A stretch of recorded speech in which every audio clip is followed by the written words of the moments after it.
मुजफ्फरपुर जिले के कटरा प्रखंड के जजुआर हाई स्कूल प्रांगण में जनसुराज पार्टी द्वारा बिहार बदलाव सभा का आयोजन किया गया।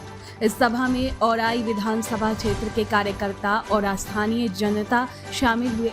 सभा का आयोजन संभावित उम्मीदवार प्रमोद चौधरी ने किया। मोहम्मद सैफी ने अध्यक्षता की, जबकि संचालन संतोष कुमार ने किया। प्रमोद चौधरी जी की पत्नी गिरिजा चौधरी वर्तमान में 41 जिला पार्षद है। प्रमोद चौधरी ने स्थानीय विधायक पर विकास के मुद्दे पर सवाल उठाए। उन्होंने कहा कि चुनाव से पहले केवल शिलान्यास का ढोल पीटा जा रहा है। चचरी मुक्त की बात की जा रही है, लेकिन पुल का निर्माण नहीं हुआ है। सिर्फ शिलान्यास का बोर्ड लगा है। ये क्षेत्र बाढ़ प्रभावित है और चचरी पुल की समस्या से जूझ रहा है। संभावित प्रत्याशी प्रमोद चौधरी ने सरकार की नल जल योजना पर भी सवाल उठाए। उनके अनुसार योजना धरातल पर नहीं उतरी है और हर साल पानी का स्तर नीचे जा रहा है। पीएचडी विभाग केवल पाइप बिछाकर खानापूर्ति कर रहा है। शराबबंदी के बारे में उन्होंने कहा कि ये सिर्फ कागजों पर है और आज भी होम डिलीवरी हो रही है। उन्होंने जनता से अपील की है कि राम मंदिर के नाम पर वोट मांगने के बजाय इस बार शिक्षा और रोजगार के मुद्दे पर ध्यान दें।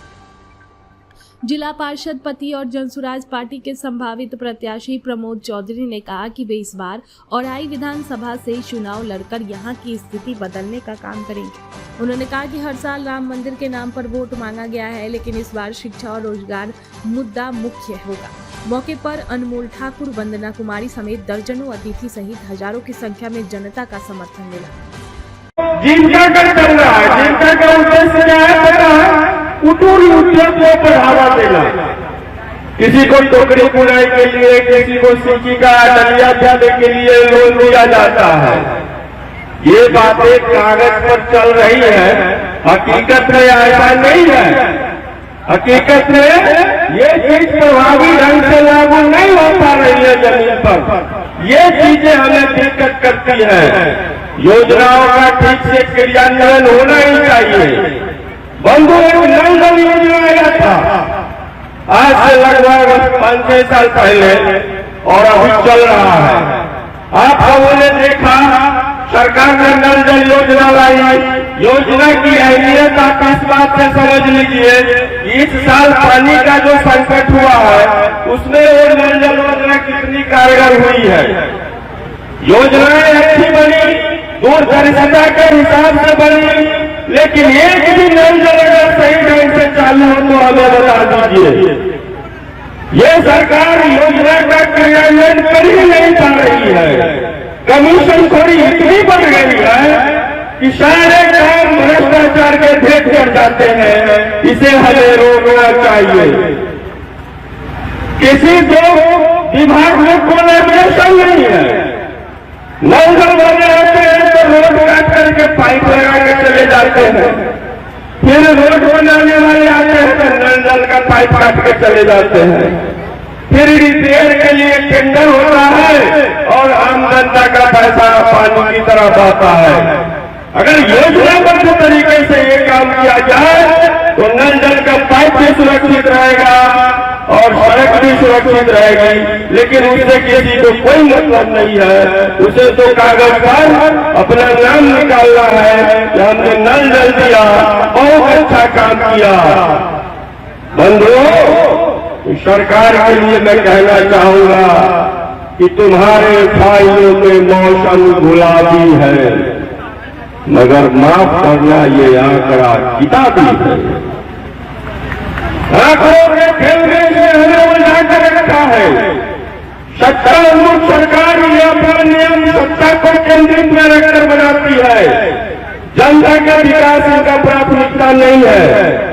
ये दोनों गठबंधन मुख्य रूप से है, एनडीए या महागठबंधन। ये कई दलों का समूह है और आपको मालूम है कि जब 5 आदमी एक जगह बैठिएगा तो 5 विचारधारा लेके बैठिएगा और काम एक वो करना है तो एक दूसरे के विरोधी विचारधारा को हम लोग त्याग देते हैं, जिसको कहते हैं न्यूनतम साझा कार्यक्रम। तो ये तय है कि गठबंधन की सरकारें पूर्ण विकास कर ही नहीं सकती, पॉसिबल ही नहीं है।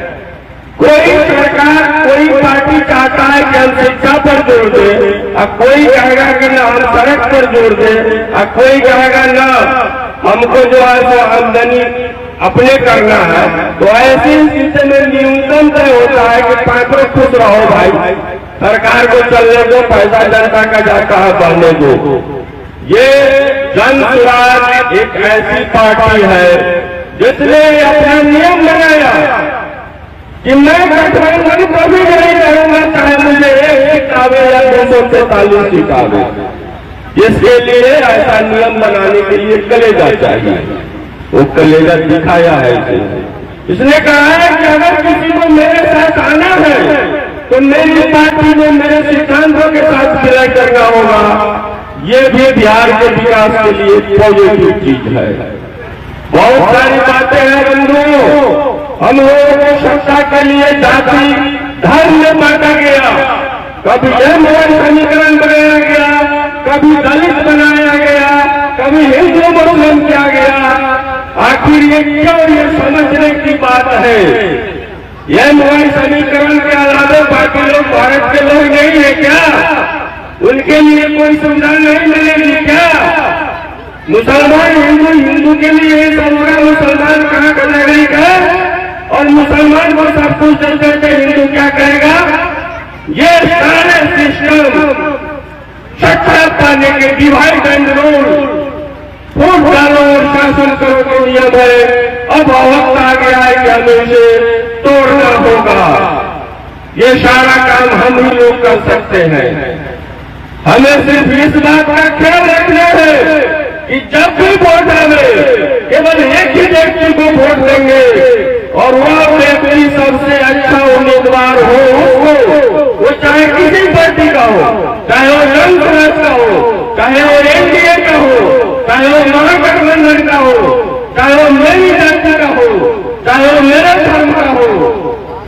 हम केवल और केवल एक ही विचार करें कि हम अच्छे व्यक्ति को वोट दें तो एक न एक दिन हमारा बिहार सही रास्ते पे चल पड़ेगा। दोस्तों, इस बदलते माहौल में बहुत सारी चीजों पर चलकर जनसुराज आया है आप सबों के बीच, ये लक्ष्य लेकर कि हम बिहार में सत्ता परिवर्तन नहीं व्यवस्था परिवर्तन करें। हमारे व्यवस्था परिवर्तन में आप लोग शामिल हो, समझे बुझे जो भी उम्मीदवार आते हैं एनडीए के, जनसुराज के या महागठबंधन के, उनमें से उम्मीदवारों को अच्छी तरह से जानिए कौन क्या है, किसका कैसा बैकग्राउंड है और जो व्यक्ति अच्छा लगे आप उन्हें वोट दीजिए। आज के युग में हम लोग वोटर बनते हैं तो खानदानी वोटर बन जाते हैं। हमने भाजपा का टैग क्या लगा लिया, जिंदगी भर भाजपा ही हो जाएंगे, वो भाजपा मेरा गर्दन भी काटे सही वो भाजपा ही रहेगी। ये गलत बात है। हमें हमेशा उस पार्टी का समर्थन करना चाहिए जो मेरा काम करेगा। किसी का खानदानी होने की कोई जरूरत नहीं है।